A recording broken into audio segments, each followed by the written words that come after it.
Oke, halo guys, selamat datang di channelnya Elaborasi. Apa kabar semuanya? Yang pastinya teman-teman saya semua ya, dengan keadaan yang seperti ini, walaupun kita nggak bisa kemana-mana dan kita keluar rumah saja kita pakai masker, tapi tetap kita harus membiasakan itu agar kita terbiasa dengan keadaan yang ini seperti ini. Nah, teman-teman, kita kali ini kembali lagi di segmen ngobrol bareng Natir ya. Nah, kita bakalan bahas-bahas juga tentang nggak jauh lah seputar dunia pendidikan yang pastinya teman-teman. Nah, kali ini saya tidak sendirian.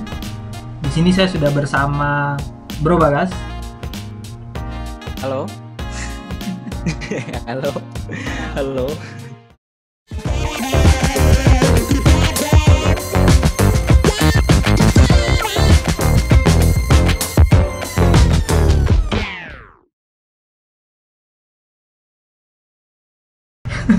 Nah, kita bakalan ngobrol banyak tentang dunia pendidikan sama Bro Bagas. Ya, mungkin lebih membahas tentang bagaimana pandangan kita berdua terkait pembelajaran jarak jauh atau mungkin pembelajaran by virtual, teman-teman. Nah, sebelum itu mungkin kita bakalan kenalan dulu sama Bro Bagas. Mungkin Bro Bagas mau memperkenalkan dirinya, asal dari mana, sekarang lagi stay di mana, dan mungkin beliau juga punya YouTube, teman-teman, dan mungkin Bro Bagas mau memperkenalkan itu. Oke, mungkin Bro bisa memperkenalkan asalnya dari mana? Oke. Namaku Junior Bagas Yuda Rinda Pradana. Lumayan panjang, tapi biasanya orang nyebut aku itu Bagas, kadang Junior. Tapi kalau Junior itu agak kecewek-cewekan, jadi aku lebih prefer Bagas saja kalau dipanggil. Sekarang asli itu dari Cilacap, Jawa Tengah, Jawa sebenarnya. Tapi sekarang lagi di Sunda, di Tasikmalaya tepatnya. Oh ya, aku juga punya channel YouTube namanya Junior Bagas, ngebahas soal gadget. Ya, itu sih bro. Kalau bahas-bahas, mungkin kita kenalan dulu ya dengan Cilacap. Kalau Cilacap itu makanan khasnya apa tuh, Bro Bagas? Kalau Cilacap, kalau yang biasanya aku makan itu, aku senangnya mendoan sih. Aku nggak tahu itu asli dari Cilacap atau enggak, tapi lebih suka mendoan. Di sana mendoan itu banyak itu banget. Apa? Kayak tempe yang panjang, gede, yang sama tepung itu loh, yang digoreng anget-anget, agak lembek sedikit, itu mendoan. Itu enak banget. Oh, tapi tempe yang dibalut sama tepung ya? Itunya tuh. Cuma nggak kering kalau di sana gitu. Oh, di sana nggak kering. Oh, berarti kalau kita main ke Cilacap terkenal ya sama hal yang itu? Pasti ada sih, kadang di tiap warung juga pasti ada. Mendoan. Kita ini ya, sekaligus mengenal daerah-daerah juga ya jadinya. Iya, sekaligus mengenal, nggak apa-apa. Cuma sedikit panas di Cilacap. Karena dekat pantai kan, dekat pantai. Pantai Selatan jatuhnya? Iya, pantai Selatan. Terlalu pintar sama geografi sih sebenarnya, jadi nggak tahu. Pantai Selatan, wah. Apa nama pantai yang indah di Cilacap, Bro Bagas? Mungkin bisa kasih request ke teman-teman juga. Ada Pantai Ayah, ada Pantai Menganti sih. Yang paling bagus ya. View-nya bagus kalau Menganti. Sering aku kesana kalau misalkan pulang kampung, kadang kesana. Kalau yang membuatnya menarik itu apa mungkin? Karena view-nya aja sih, sama ke sana itu agak susah. Maksudnya jalannya lumayan butuh effort sedikit. Jadi ada kesenangan tersendiri gitu. Ini cocok banget nih buat anak-anak yang hobi menjelajah nih kayaknya. Walaupun dulu itu jalannya belum sebagus sekarang, tapi sekarang udah lumayan enak. Cuma view-nya memang juara sih menurutku. Berarti ya. Cuman kalau kita sudah ngebahas Cilacap dan pastinya kalau di Cilacap sendiri itu ada pondok pesantren kayak gitu Kak? Sekolah-sekolah pesantren kayak gitu? Atau gimana? Kalau di Cilacap aku lihat sih memang ada, tapi enggak terlalu banyak.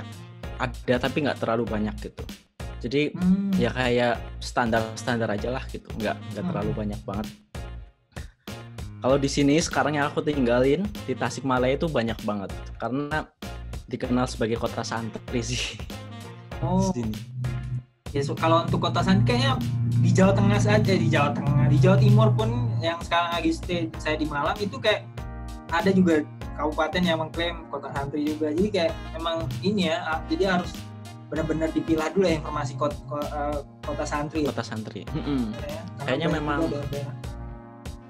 karena menurutku kota santri itu ya kota yang banyak pesantrennya mungkin gitu ya. Yang banyak santri-santrinya ya. Iya, santri. Aduh, ini sorry ini motor ya. Banget ini orang. Oke. Dengeran banget ya. Ya di depan banget soalnya itu apa jalan lebarnya. Mungkin balik karena kita bahas tadi kan udah bahas ini juga tentang terkait sekolah ya. Jadi sekolah teman-teman ya. Mungkin itu berbahas. Nah, mungkin pandangan Bro Bagus lah ya terkait sisi di dunia pendidikan. Mungkin ada kesan yang bisa diceritakan ke teman-teman kayak mungkin pengalaman atau kesan lah atau mungkin pandangan terkait pendidikan gitu ya. Kalau aku mungkin sesuai kapabilitasku ya, karena aku nggak terlalu terjun di dunia pendidikan, cuma sangat-sangat mengamati. Menurutku pendidikan itu kayak wadah nggak sih? Wadah buat memang mencari sesuatu, terutamanya ilmu. Nah itu penting banget. Pendidikan itu penting banget. Karena kalau misalkan kita nggak diwadahi, itu malah nggak terukur gitu kemana-mana. Jadi malah nggak ada yang didapat. Jadi pendidikan ini menurutku dari pengalamanku juga sewaktu SD, SMP, SMA memang penting banget. Kerasa banget. Gitu sih bro. Iya ya benar-benar. Jadi mungkin sedikit menambahkan. Jadi sebenarnya benar banget teman-teman. Kalau kita lihat di pembukaan undang-undang, terus juga ada beberapa undang-undang terkait yang yang menyatakan bahwa atau secara makna pendidikan tuh ya benar tadi yang disampaikan sama Bro Bagas kayak tujuannya sekolah itu didirikan ya tempat kita untuk menuntut ilmu ya, untuk menuntut sesuatu yang pengen kita ya berguna lah untuk kita nanti ketika kita terjun di masyarakat kan, mungkin membentuk membentuk diri kita untuk menjadi yang tadi tidak tahu norma-norma di masyarakat. Sekolah akhirnya kita mengetahui, terus juga kita biar mudah untuk bersosial ya mungkin yang lebih simpelnya karena karena kita di sekolah kan kita bakal bergaul sama orang lain kan gitu. Jadi kita kumpulkan di satu tempat untuk ya tadi menuntut ilmu terus juga mencari norma-norma yang ada di masyarakat. Bener banget sampai bener banget. Tapi kalau menurutku kalau sekolah itu memang pendidikannya kan nggak cuma satu ya, jadi banyak tadi. Benar. Kalau menurutku makna pendidikan itu nggak cuma itu gitu. Kita harus punya tujuan. Jadi kadang kita pendidikan sekolah itu kayak tujuannya itu kemana banyak banget, nggak dipersempit lagi. Jadi kayak kurang terfokus gitu. Jadi arti pendidikan itu ya di masyarakat maksudnya. Jadi ya kayak gimana ya, kayak terlalu tercecer menurutku sepengalaman aku gitu. Dari pengalaman aku dari SD, SMP, SMA ya, karena memang belum kuliah sekarang. Mungkin balik ke masa-masa sekolah bro. Pengalaman terkait pengalaman selama sekolah, apakah mungkin ada pengalaman kayak aku menyukai guru ini karena favorit cara dia mengajar atau cara dia menjelaskan, mungkin ada pengalaman yang seperti itu? Kalau pengalaman soal guru ada banget, karena aku dulunya itu nggak terlalu suka bahasa Inggris, tapi waktu SMA itu ada permasalahan semua orang ya kayaknya bahasa Inggris. Iya, aku kita agak kecil dulu kayak apa ya bahasa Inggrisnya? Iya. Sama matematika dulu sebenarnya nggak terlalu suka. Dua itu tuh. Tapi waktu SD langsung ketemu guru yang memang kayak dikasih favorit gitu loh. Tadinya kan waktu bahasa Inggris itu kelas 4 kalau nggak salah, kelas 4 SD waktu itu baru dikasih bahasa Inggris. Gurunya enak banget gitu. Padahal awalnya itu enggak lah ngapain gitu. Udah bisa kayak gitu ngapain sih. Awal-awalnya malesan. Pokoknya nggak pengen ngerti gitu. Tapi gurunya enak banget gitu. Oh, dia sabar mengajarkan kita. Sabar, terus asik. Jadi aku jadi lebih suka gitu. Bahkan aku yang tadinya males matematik juga kayak ini ada berkat guru juga. Aku jadi suka banget matematik gitu. Wih, jadi ya apa? Ada peran penting banget ya dalam Bro menyukai terutama tadi pembelajaran bahasa Inggris tadi ya. Ada peran penting banget ya dari sisi seorang guru ya. Nah, kalau di peran penting banget. Pertanyaan. Sekarang kan pendidikan yang udah mulai ya mungkin berjarak ya. Bukan hanya di saja kan, kita mungkin yang kerja di kantor udah mulai berjarak, udah harus menjaga sentuhan. Jadi kita berjarak lah dengan orang lain ya, sama kayak gitu dari pendidikan. Nah, banyak isu-isu yang membahas tentang kayak ya sekolah yang kalau belum masuk ke zona hijau itu masih daring, virtual. Nah, disangkutkan ya dengan pengalaman gue tadi. Saya juga sebenarnya ada juga pengalaman di seputar itu karena semua orang pasti merasakan pengalaman itu ketika mereka tidak suka dengan satu pelajaran, tapi karena dia dibantu oleh satu guru dan akhirnya dia menjadi suka, kan berarti ada satu peran penting dari seorang guru kan. Mereka langsung bertatap muka. Nah, ketika melihat fenomena yang sekarang kayak pembelajaran yang harus daring, virtual, nah itu kira-kira peran tadi atau pengalaman tadi itu bagaimana untuk siswa biar oke, aku butuh guru dan butuh menyukai gitu loh karena peran guru. Nah, karena seperti ini gimana pandangan bro terkait pembelajaran seperti itu gimana? Ya aku pernah lihat gitu ya kayak Nadiem Makarim Pak Menteri kan mungkin mempermanenkan virtual gitu ya.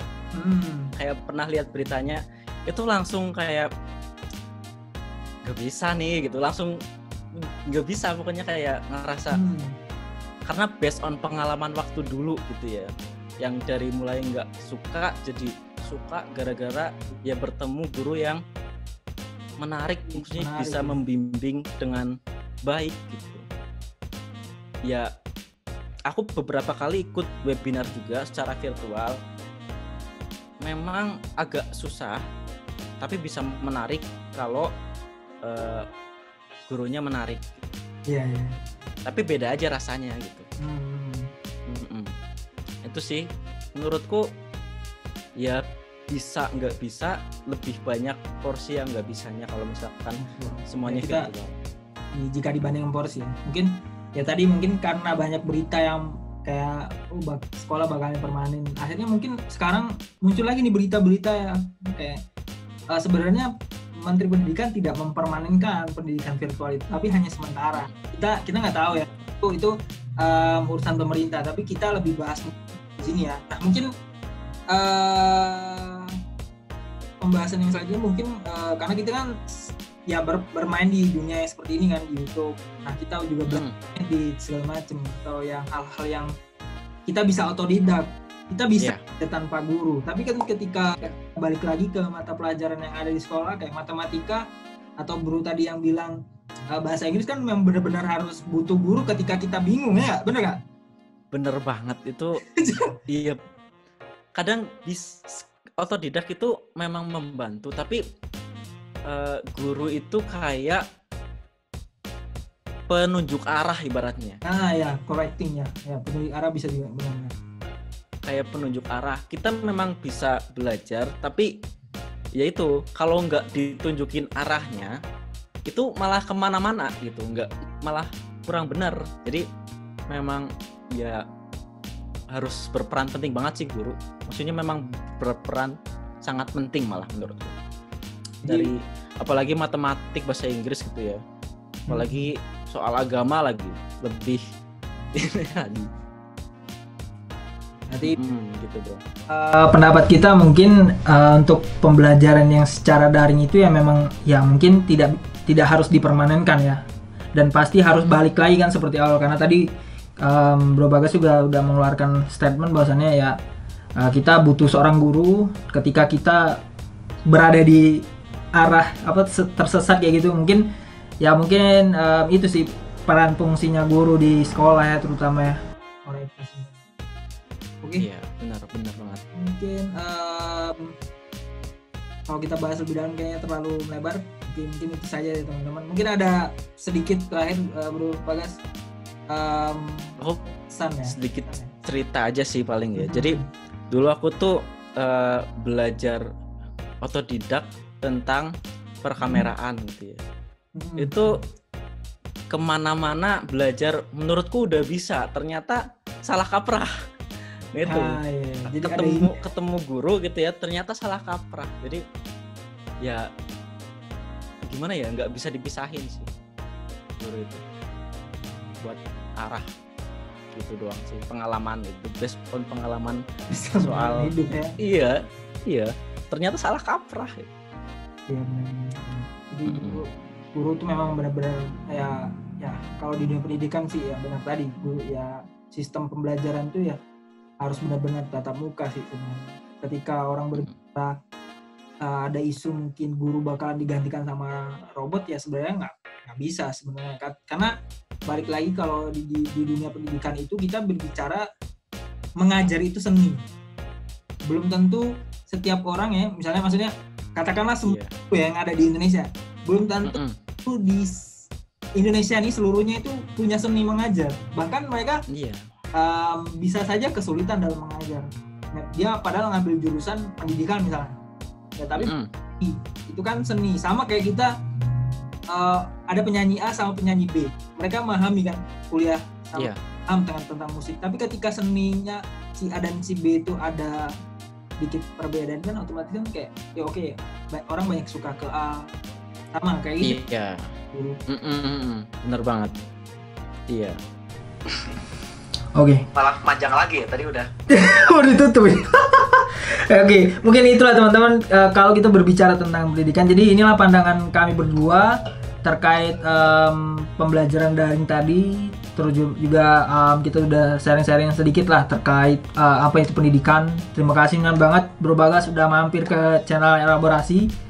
Iya, sebenarnya grogi banget ini tuh. Santai. Iya, biasanya yang dipanggil itu orang-orang berpendidikan semua. Sekarang aduh, jangan. Semua punya ini cerita dan apa ya itu tadi balik lagi kan, saya pernah diceritain sama orang. Ya ini true story banget. Jadi ada salah satu aku lupa penelitinya apa. Dia punya asisten dan asistennya itu bukan orang pinter. Nah, asisten itu yang menemukan ide. Nah, akhirnya sama si peneliti digali. Jadi akhirnya kayak yang digali orang si ahlinya. Padahal yang menemukan ide itu ya si ini tadi asistennya. Jadi kayak kita tuh wajib mendengarkan semua orang sih. Ya, biar kita dapat ilmu dari seorang ini, kita dapat tahu. Itu sih. Iya. Oh mungkin kita kenalan dulu, Bro Bagas punya channel YouTube apa itu, Bro? Bahas tentang apa tadi? Kita sedikit promosi teman-teman. Boleh. Aku jujur aja sekarang lagi memulai lagi. Dulu pernah sempat sedikit berhenti. Mulai setahun ke belakang. Itu tentang awalnya gadget dari HP. Itu sebenarnya views-nya naik banget sebenarnya, cuma kok aku udah nggak feel lagi. Jadi aku pindah ke perkameraan sekarang. Oh, naik tingkat lah ya. Dari harga segmennya agak berbeda ya lumayan lah. Segmennya agak berbeda. Jadi ya lebih suka mengeksplor lagi, karena dari kecil aku itu bener-bener udah demen banget sama teknologi gitu. Sekarang dikasih ya kayak teknologi kamera ini kayak menarik banget. Jadi aku sekarang bahasnya kayak gitu. Terus aku juga bahas tentang ya kayak perlightingan ya bro ya. Aku juga banyak belajar sama dia soalnya bro. Teman-teman, jadi saya tuh belajar pencahayaan segala macam ya karena melihat Bro Bagas nyeting, oh kayak gini nih syutingnya, tempat studionya. Jadi banyak belajar Jadi banget. sebenarnya masih amatir banget ya. Ya. Cuma ya kalau nggak mencoba ya memang Iya, nggak benar-benar. tahu hasilnya kayak gimana. Kita harus berani mencoba sih, benar-benar. Apa bro nama channelnya?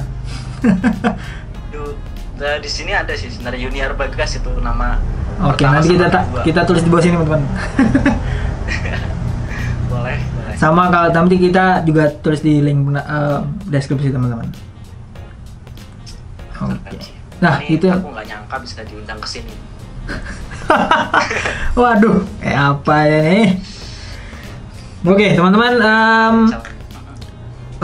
terima kasih Bro Bagas sudah mampir dan yang pastinya apa ya, harus fight nih karena kita juga banyak pendidikannya itu tadi penting dan nomor satu bagi semua orang, jadi kita benar-benar harus sharing ini teman. Terima kasih buat Bro Bagas sudah sharing-sharing pengalamannya dan pastinya yang nonton juga terinspirasi lah dengan cerita-cerita Bro Bagas kan.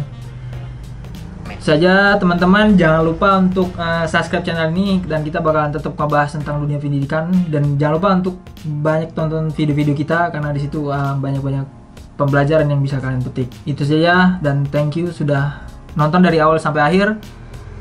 See you di next video.